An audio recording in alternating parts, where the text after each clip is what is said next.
Nagpakita kay Maria ang anghel. Nang ika-6 na buwan ng pagbubuntis ni Elizabeth, inutusan ng Diyos ang anghel na si Gabriel na pumunta sa nayon ng Nazaret sa Galilea. Pinapunta siya sa isang birhen na ang pangalan ay Maria. Nakatakda ng ikasal si Maria kay Jose na mula sa lahi ni Haring David. Sinabi ni Gabriel kay Maria, "Matuwa ka, Maria, ikaw na pinagpala ng Diyos. Sumasa iyo ang Panginoon." Nabagabag si Maria sa sinabi ng anghel. Inisip niyang mabuti kung ano ang ibig sabihin noon. Kaya sinabi sa kanya ng anghel, "Huwag kang matakot, Maria, dahil pinagpala ka ng Diyos. Magbubuntis ka at manganganak ng isang lalaki, at papangalanan mo siyang Jesus.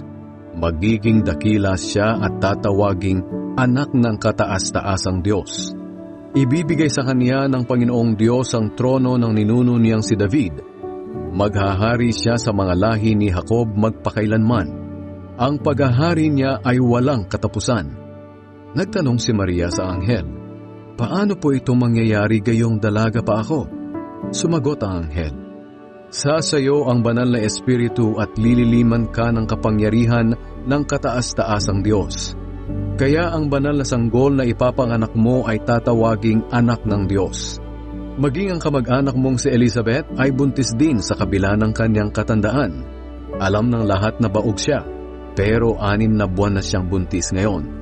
Sapagkat walang imposible sa Diyos." Sumagot si Maria, "Alipin po ako ng Panginoon. Mangyari nawa sa akin ang mga sinabi ninyo."